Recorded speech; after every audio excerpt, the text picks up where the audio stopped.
नमस्कार, मनी गुरु की इस खास पेशकश में आप सभी का स्वागत है। मैं हूं स्वाति रायना। आज हम चर्चा करेंगे ऐसे थीमैटिक फंड की जिनमें हर मार्केट कैप और हर सेक्टर में निवेश किया जाता है।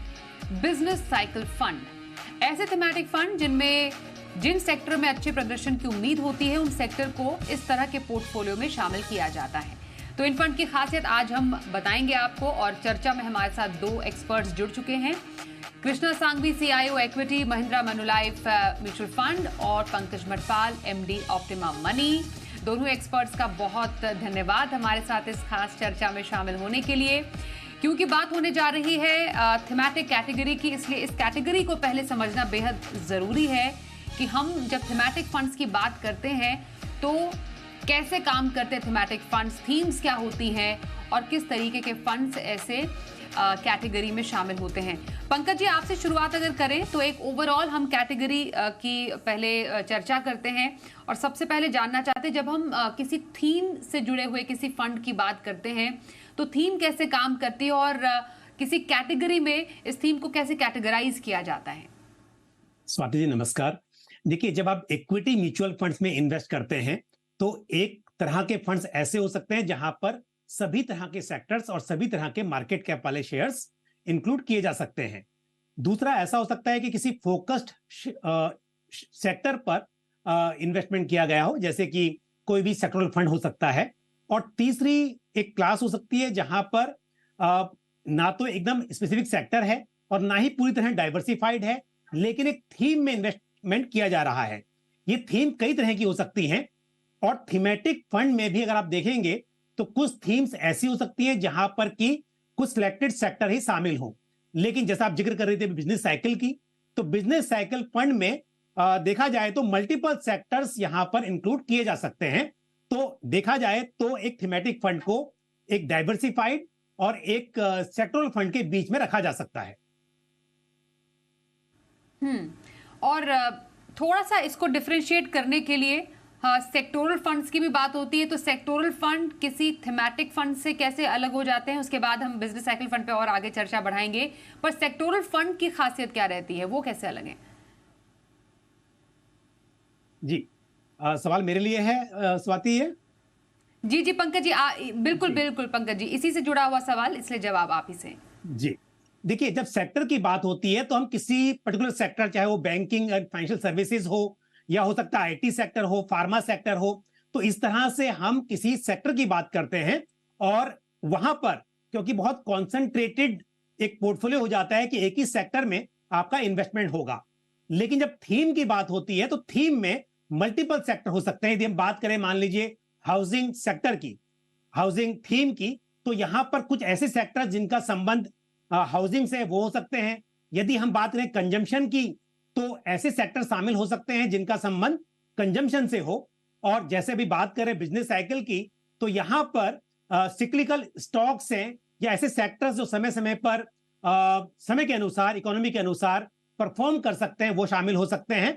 तो यहां पर जब थीमेटिक की बात करते हैं तो कोई ना कोई थीम एक मन में होगी, और उस थीम से जुड़े हुए सेक्टर्स और स्टॉक्स उस फंड के पोर्टफोलियो में शामिल होंगे। बिल्कुल, तो हमने एक बेसिक बात समझ ली कि थीमैटिक फंड क्या है, सेक्टोरल फंड कैसे अलग हैं। अब कृष्णा जी, जब हम बिजनेस साइकिल फंड की बात करते हैं तो क्या इन दोनों ही कैटेगरीज, हम थीमैटिक और सेक्टोरल फंड की बात कर रहे हैं, क्या इन दोनों ही कैटेगरीज की खासियत एक बिजनेस साइकिल में होती है? क्योंकि डाइवर्सिफिकेशन तो है, बट थीमैटिक फंड कहलाते हैं। डाइवर्सिफिकेशन विद इन सेक्टर्स क्या एक बिजनेस साइकिल फंड कहलाया जा सकता है? इस थोड़े कंफ्यूजन को दूर कीजिए। या श्योर। ये जो बिजनेस साइकिल फंड जो होती है बेसिकली उस सेक्टोरल फंड की एग्रीगेटर होती है। आप देखिए कि अगर आप आज मार्केट में देखेंगे म्यूचुअल फंड्स के एंगल से, तो फार्मा फंड है, फाइनेंशियल सर्विस फंड है, आईटी फंड है, एफएमसीजी फंड है, कमोडिटीज फंड है, एटसेट्रा है। तो ये जो फंड रहते हैं उसमें क्या इन्वेस्टर्स जब इन्वेस्ट करते हैं तो उन्होंने एक थीम चूज कर लिया होता है, और वो जब अपने 3 साल 5 साल वाले जो इन्वेस्टमेंट टाइम फ्रेम में जब इन्वेस्ट करते हैं, तो वो जो 3-5 साल के इन्वेस्टमेंट टाइम फ्रेम पे वो सेक्टर का कभी-कभार इक्विटी मार्केट लेवल पे री रेटिंग डी रेटिंग पोटेंशियल हो जाती है, यानी कभी कभार हमने देखा है कि 6 महीना 12 महीना शायद 2 साल तक कोई सेक्टर से रिटर्न नहीं मिलता है। तो उसमें इन्वेस्टर जो एक सिंगल सेक्टर थीमेटिक फंड में इन्वेस्ट करते हैं, तो वहीं पे शायद उनको रिटर्न नहीं मिलता है, उन्हें खुद ऑप्शंस लेके इन्वेस्टमेंट अपॉर्चुनिटी ढूंढ के नया सेक्टर में रोटेशन करना पड़ता है। अगर हम बिजनेस साइकिल फंड के बारे में देखें, तो एक बिजनेस साइकिल फंड ऐसा प्रोडक्ट है कि जहाँ पे एज अ फंड मैनेजर हम मल्टीपल सेक्टर्स में इन्वेस्ट करेंगे, कि जहाँ पे जब हमें जो सेक्टर की incremental profitability, incremental equity market acceptance bye way of री रेटिंग डी रेटिंग अच्छी लगेगी, तो हम वो सेक्टर में ज्यादा इन्वेस्ट करेंगे, ज्यादा ओवरवेट हो जाएंगे। जो सेक्टर हमें अच्छा नहीं लग रहा है फ्रॉम इन्वेस्टमेंट एंगल, वहाँ पे शायद जीरो वेट भी कर देंगे या मटेरियल अंडरवेट कर देंगे। तो वो जो पूरा डिसीजन मेकिंग प्रोसेस है, instead of a investor deciding और इन्वेस्टर के एडवाइजर्स डिसाइडिंग, यहाँ पे fund manager moves the business cycle. क्योंकि जो बेसिक थीम क्या है कि इकोनॉमी तो ऑन अप ट्रेंड है ही, लेकिन वो इकोनॉमी के अप ट्रेंड फेज में अलग अलग सेक्टर अलग अलग टाइम पे अपनी प्रॉफिट सुपीरियोरिटी या प्रॉफिट पूल पार्टिसिपेशन करते हैं। तो जब जो सेक्टर की राइट अर्निंग ट्रेजेक्टरी आती है, तो वो समय पे अगर हमें इन्वेस्ट करें वो सेक्टर में, तो शायद वहाँ ज्यादा रिटर्न्स बनते हैं vis a vis when the sector is not doing well. तो that is a broad idea behind the sector fund. Okay, तो बिजनेस साइकिल फंड के अलग अलग हम जैसे डिफरेंट मार्केट साइकिल्स होते हैं, जैसा कृष्णा जी भी बता रहे हैं, क्योंकि हर एक जो बाजार है अलग अलग साइकिल अलग अलग चरणों से गुजरता है। हम एक्सपेंशन भी देखते हैं, बुल मार्केट भी देखते हैं, बाजार में कॉन्ट्रैक्शन भी होता है, मंदी के संकेत भी होते हैं। तो अलग अलग माइक्रो या मैक्रो इकोनॉमिक फैक्टर्स भी काफ़ी ज़्यादा मैटर करते हैं। लेकिन एक जो इम्पोर्टेंट पॉइंट कृष्णा जी आपने बताई कि एक जो फंड मैनेजर होता है वो अलग अलग जो है सेक्टर्स में उसकी फ्लेक्सिबिलिटी रहती है कि कहाँ पर ज़्यादा अपॉर्चुनिटी है वहाँ पर निवेश किया जाए। मैं पंकज जी से अब जानना चाहती हूँ, क्योंकि कई ऐसी कैटेगरीज हैं बाजार में अभी ऐसी, पंकज जी, जहाँ पर सिमिलरली कुछ ऐसा ही कॉम्पोजिशन चलता है कि फंड मैनेजर के पास ये स्वतंत्रता होती है कि आप किसी भी मार्केट कैप में उसके प्रदर्शन के अनुसार पोर्टफोलियो को क्रिएट करें। और ऐसी एक कैटेगरी अगर हम समझना चाहें फ्लेक्सी कैप की कैटेगरी है, तो कैसे अलग समझें हम एक बिजनेस साइकिल फंड को एक फ्लेक्सी कैप फंड से? बिल्कुल, देखिए स्वाति, जब मैंने शुरुआत में कहा कि थीमेटिक फंड सभी एक जैसे नहीं होते, तो इसके लिए कहना जरूरी है कि कुछ थीमेटिक फंड ऐसे भी हो सकते हैं जहां पर कुछ सिलेक्टेड सेक्टर्स में ही इन्वेस्ट किया जा रहा हो। बट अगर हम बिजनेस साइकिल फंड को कंपेयर करें मान लीजिए फ्लेक्सी कैप फंड के साथ में, तो आप पाएंगे कि दोनों में फ्लेक्सिबिलिटी है। आप फ्लेक्सी कैप फंड में सभी सेक्टर्स को इंक्लूड कर सकते हैं और सभी तरह के market cap, large cap, mid cap, small cap, सभी सेगमेंट्स में इन्वेस्टमेंट हो सकता है। और फ्लेक्सिबिलिटी जो होती है वो फंड मैनेजर के हाथ में है, उन्हें किस वक्त पर किस तरह के सेगमेंट में, मार्केट सेगमेंट में निवेश बढ़ाना है, कम करना है। और सिमिलरली बिजनेस साइकिल में भी ये अपॉर्चुनिटी है कि सभी सेक्टर शामिल किए जा सकते हैं, सभी तरह के मार्केट कैप में इन्वेस्टमेंट किया जा सकता है। पर अंतर क्या है? अंतर यह है कि जैसा अभी आप कह रही थी कि रिसेशन है, एक्सपेंशन है, रिकवरी है, तो इकोनॉमी में डिफरेंट साइकिल्स होती हैं। तो यहां पर आप साइकिल के हिसाब से सेक्टर्स चुनते हैं, जबकि यदि फ्लेक्सी कैप की बात की जाए तो वहां पर इस तरह के ध्यान दिए बिना हर तरह के सेक्टर शामिल हो सकते हैं। लेकिन यहां पर थोड़ा फोकस रहेगा कि जिस वक्त पर जिस तरह के सेक्टर्स, यानी कि कभी डिफेंसिव सेक्टर है जैसे कि एफएमसीजी है, अगर आपको लगता है वो इस वक्त पर बेटर परफॉर्म कर सकता है तो वहां पर इन्वेस्टमेंट ज्यादा होगा। और जिस वक्त पर ये लगता है कि आईटी सेक्टर बेटर कर सकता है तो शायद एलोकेशन उसमें ज्यादा होगा। तो यहां पर बिजनेस साइकिल में सिर्फ फर्क ये है फ्लेक्सी कैप के मुकाबले कि यहां पर समय के अनुसार जैसी इकोनॉमी साइकिल है उसके हिसाब से सेक्टर्स का चुनाव होगा। तो यहां पे हो सकता है कि उतना डाइवर्सिफिकेशन ना हो जितना कि एक फ्लेक्सी कैप फंड में।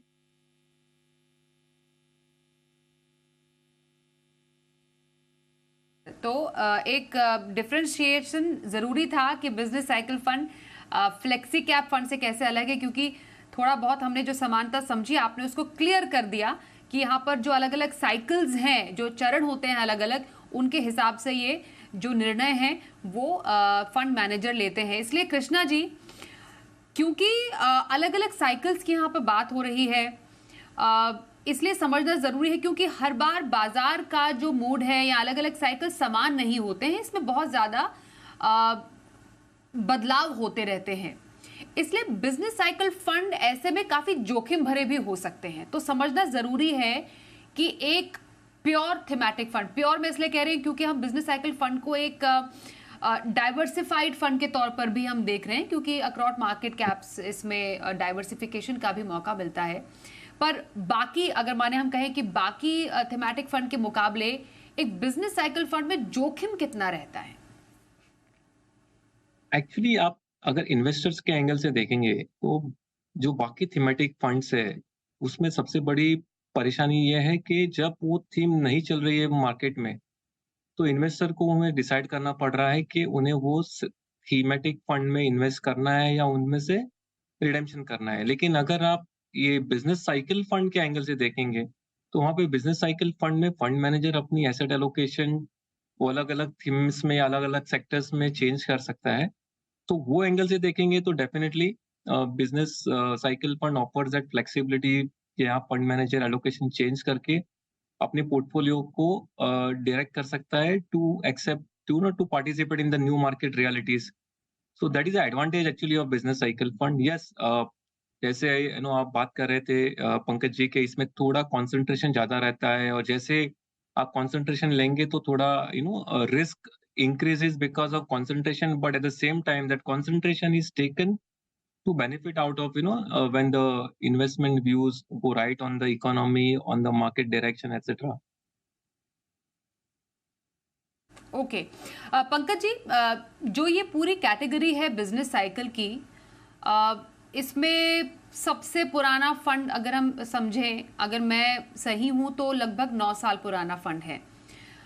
ट्रैक रिकॉर्ड के लिहाज से, प्रदर्शन के लिहाज से, क्या ये एक कैटेगरी आपको उतनी पुरानी लगती है एक निवेशक के लिहाज से कि इसको प्रदर्शन के लिहाज से ट्रैक किया जाए? क्योंकि बहुत सारे फंड्स का स्पेशली बहुत पुराना ट्रैक रिकॉर्ड नहीं है, कुछ एक आध फंड ही है जिनका बहुत पुराना 5 साल तक या उसके ऊपर का रिकॉर्ड होगा। तो एक निवेशक के लिए इस पूरी कैटेगरी को समझना और आंकना, उसके पैमाने क्या हो सकते हैं? बिल्कुल स्वाति, देखिए जैसा आपने कहा कि इस कैटेगरी में फंड्स बहुत कम हैं और अधिकतर फंड पिछले 1-2 साल में ही लॉन्च हुए हैं, तो फंड्स की हिस्ट्री बहुत पुरानी नहीं है अगर हम सभी फंड्स की बात करें। दूसरी बात यह है कि बिजनेस साइकिल फंड, जैसा कृष्णा जी ने एक्सप्लेन किया अभी, कि यहाँ पर अलग अलग टाइम के हिसाब से स्टॉक्स चुनने हैं और साथ में कॉन्सेंट्रेटेड पोर्टफोलियोज हैं। तो यहां पर थोड़ा सा, जैसा ये भी मुमकिन है कि डाइवर्सिफाइड फंड्स के मुकाबले बेहतर रिटर्न्स यहां पर बनाए जा सके, लेकिन रिस्क ये है कि फंड मैनेजर कितना स्मार्ट है, कितना वाइज है। बिकॉज जब आप बात करते हैं लार्ज कैप फंड की, तो वहां पर फिर भी इजी है कि आपको 100 स्टॉक्स में से सिलेक्ट करने हैं और वेटेज को मैनेज करना है। लेकिन जब बात आती है इस तरह के फंड की, बिजनेस साइकिल फंड जैसे फंड्स की, जहां पर सिलेक्टेड सेक्टर्स, सिलेक्टेड स्टॉक्स, तो यदि वो कॉल आपकी सही जाती है उस समय के अनुसार, तो डेफिनेटली आप बेंचमार्क के मुकाबले बेहतर परफॉर्म कर पाएंगे। अदरवाइज ये रिस्की भी हो सकता है। तो इसके लिए यदि आप बिजनेस साइकिल फंड चुन रहे हैं तो आपको यहां पे देखना है कि वो फंड हाउस की क्या फिलॉसफी है, किस तरह से मैनेज करने वाले हैं, क्या बॉटम अप अप्रोच को यहां फॉलो किया जा रहा है, स्टॉक सिलेक्शन बिल्कुल फंडामेंटल्स के आधार पर है। ये बातें जानना यहां पे बहुत जरूरी हो जाता है। बिल्कुल। तो फंड चुनने का पैमाना काफी ज्यादा आपको क्लियर कट रखना पड़ेगा। अब कैसे निवेशकों को बिजनेस साइकिल फंड में निवेश करना चाहिए, इस पर भी चर्चा जारी रखेंगे छोटे से ब्रेक के बाद। देखते रहिए मनी गुरु।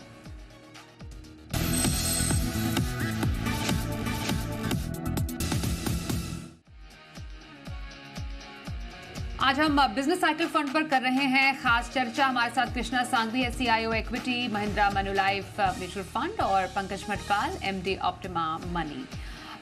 बिजनेस साइकिल फंड के बारे में ये जानना और समझना बेहद ज़रूरी है कृष्णा जी आपसे कि कैसे निवेशकों के लिए एक बिजनेस साइकिल फंड सही बैठता है और अभी किसी बिजनेस साइकिल फंड में निवेश करने का बड़ा कारण क्या हो सकता है? कोई अपने पोर्टफोलियो में एक ऐसा फंड क्यों जोड़े? तो जैसे मैंने बताया कि जो बिजनेस साइकिल फंड की एक स्पेशलिटी क्या है कि यहाँ पे फंड मैनेजर को फ्लेक्सिबिलिटी रहती है कि कोई जो सेक्टर आज अच्छे कर रहे हैं या अच्छे करने की संभावना है वहां पे आज इन्वेस्ट करेंगे, और जब वहां से एक्सपेक्टेड रिटर्न क्रिएट हो जाती है वो सेक्टर से, तब उस सेक्टर को डिसइन्वेस्ट करके कोई नए सेक्टर्स में हम इन्वेस्ट कर सकते हैं। That is the biggest advantage of a business cycle fund, कि आपके पास फ्लेक्सिबिलिटी मिलती है एज ए इन्वेस्टर ऑल्सो। आपको फ्लेक्सिबिलिटी मिलती है कि जहाँ पे आप फंड मैनेजर पे आप भरोसा रख के उन्हें मैंडेट देते हो कि आप अपने अंडरस्टैंडिंग पे, अपने एबिलिटी से इक्विटी मार्केट एंड कंपनीज की प्रॉफिट सेक्टर्स की प्रॉफिट साइकिल पे आप इन्वेस्टमेंट चेंज कर सकते हो। So in a way it's a diversified fund on sectoral basis.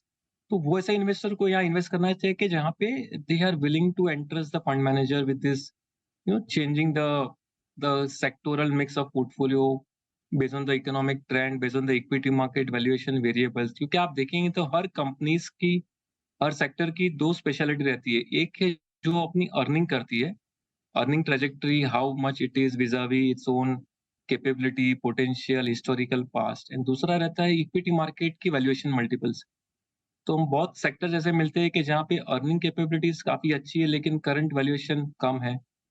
दूसरा ऐसा मिलता है कि जहाँ पे सेक्टर शायद अर्निंग ग्रोथ कम है लेकिन वैल्यूएशन काफी ज्यादा है। तो वो जो एंगल है to integrate economic cycle of a company और the markets acceptance through by way of multiples in the market, वो तो इंटीग्रेट करके हम एक फंड मैनेजमेंट की फंड मैनेजर ये पोर्टफोलियो मैनेज करेंगे। So investor should have this flexibility in mind कि यस, हम एक परमानेंट थीम में इन्वेस्ट नहीं कर रहे हैं, हम ये फंड में ऐसे इन्वेस्ट करेंगे जहाँ पे sectors can keep on changing. तो ये पंकज जी आपको एक बड़ा एक एडवांटेज बिजनेस साइकिल फंड का लगता है, जैसा कृष्णा जी ने भी बताया कि एक पर्टिकुलर थीम में तो नहीं करना है, येट इट इज डाइवर्सिफाइड, इसलिए बाकी थीमेटिक फंड के मुकाबले ये थोड़ा कम जोखिम भरा होता है। At the same time usually कितना टाइम एक बिजनेस साइकिल फंड को देना चाहिए? कहने का मतलब ये है, और ये जानना समझना जरूरी भी है, कि पूरे एक साइकिल, बाजार की साइकिल को समझना सिर्फ एक साल की बात नहीं होती, इसमें 2, 3 या 4 साल लग सकते हैं। 2020 का हमने टाइम देखा था जब बाजार में काफी ज्यादा उतार चढ़ाव था, कोविड का सिचुएशन था, उसके बाद फिर हमने एक वॉर की सिचुएशन भी देखी, जियोपॉलिटिकल सिचुएशंस भी होती है। तो अलग अलग मार्केट साइकिल से होते हुए जब गुजरता है बाजार, उसके बाद ही किसी फंड की ट्रू वैल्यू पता चलती है। तो ऐसे में एक बिजनेस साइकिल फंड को टेस्ट करने के लिए कितना समय देना चाहिए, कितने वक्त का इन्वेस्टमेंट होना चाहिए? देखिए, किसी भी इक्विटी फंड में निवेश करना हो तो आपको कम से कम 5 साल का तो एक इन्वेस्टमेंट होराइजन लेकर चलना चाहिए। अब यहां पर एक अच्छी बात यह है, यदि हम बात करते किसी पर्टिकुलर सेक्टर की, तो हमने देखा कि किसी वक्त पर आईटी सेक्टर बहुत अच्छा परफॉर्म कर रहा था, पर पिछले कुछ समय से इतना अच्छा नहीं कर रहा है, जबकि कंजम्पशन ने बेटर किया। तो ऐसा देखा जाता है कि सेक्टर समय समय पर परफॉर्म करते हैं, अलग समय पर अलग तरह से, और वही बात चल रही है। लेकिन बिजनेस साइकिल में जैसा कृष्णा जी कह रहे हैं कि उनके हाथ में फ्लेक्सिबिलिटी है, तो ये इन्वेस्टर को नहीं सोचना है कि उसे कब कहां से निकलना है और कहां पर एंटर करना है, ये सब काम फंड मैनेजर आपके लिए करके देंगे। तो जैसा मैंने पहले भी कहा, यहां पे जरूरी है कि आप कहां इन्वेस्ट करें। ये बहुत अच्छा एक थीमेटिक फंड हो सकता है, बिजनेस साइकिल जो कैटेगरी है, और ये कहिए कि फ्लेक्सी कैप से थोड़ा सा ज्यादा रिस्की और फ्लेक्सी कैप से बेहतर रिटर्न्स आपको देने का पोटेंशियल रखता है। लेकिन ये जरूरी है कि जिस फंड में आप कर रहे हैं, जो फंड को मैनेज कर रहा है, उनके द्वारा मैनेज किए हुए, यदि आपके पास पुराना हिस्ट्री नहीं भी है किसी बिजनेस साइकिल फंड की, तो ये देखिए कि जो फंड मैनेजर इस कैटेगरी को मैनेज कर रहा है, इस फंड को मैनेज कर रहा है, उनके द्वारा जो दूसरे फंड्स मैनेज किए गए हैं, उनकी परफॉर्मेंस कैसी है। तो यदि हम बात यहां पर कर रहे हैं कृष्णा सांघवी जी की, तो उनके फंड्स को अगर आप देखते हैं और आपको लगता है कि अच्छे परफॉर्म कर रहे हैं उनके फंड्स, तो उम्मीद कर सकते हैं कि ये कैटेगरी भी उनके द्वारा मैनेज की जाएगी तो अच्छी होगी। तो क्योंकि यहाँ पास हिस्ट्री नहीं है इस कैटेगरी में बहुत ज्यादा, तो एक पैमाना ये हो सकता है कि आप फंड मैनेजर्स की परफॉर्मेंस को यहां पर जरूर चेक करें। बिल्कुल, मैं इनफैक्ट कृष्णा जी से ही पूछ लेती हूँ सर, क्योंकि आपके पास तो इतना अच्छा बड़ा अनुभव है, इसलिए आप अच्छे तरीके से और निवेशकों को गाइड कर पाएंगे कि एक अच्छा बिजनेस साइकिल फंड कैसे चुने। बिजनेस साइकिल फंड तो आउटकम है of the investment process, right? तो as a investor one should look at investor fund house की processes, because business cycle fund जब हम भी इन्वेस्ट करने वाले हैं तो आपको पोर्टफोलियो और उसकी आउटकम तो शायद 6 महीना, 12 महीना, 2 साल में दिखेगी। So I think the bigger part is investment process जो फंड हाउस फॉलो करती है, कि जो आप बाकी फंड में भी शायद कैसे सेक्टोरल पोजीशंस लास्ट 1-2 साल में चेंज किए हुए, that can be one variable to track. So I think basically focus on investment process, team capabilities is possibly the answer. Okay, तो और अपने निवेश से जोड़ते हुए आपके पोर्टफोलियो में सूटेबिलिटी क्या है और बाकी तमाम जो कृष्णा जी ने भी बताया, पंकज जी ने भी गाइड किया कि कैसे आप बिजनेस साइकिल फंड को चुन सकते हैं, उसको परख सकते हैं। इस पर चर्चा करने के लिए कृष्णा जी और पंकज जी बहुत धन्यवाद आपका करते हैं हमारे साथ मनी गुरु के आज के इस खास कार्यक्रम में शामिल होने के लिए। यहाँ पर वक्त एक ब्रेक का है, पर बने रहिए हमारे साथ और देखते रहिए जी बिजनेस।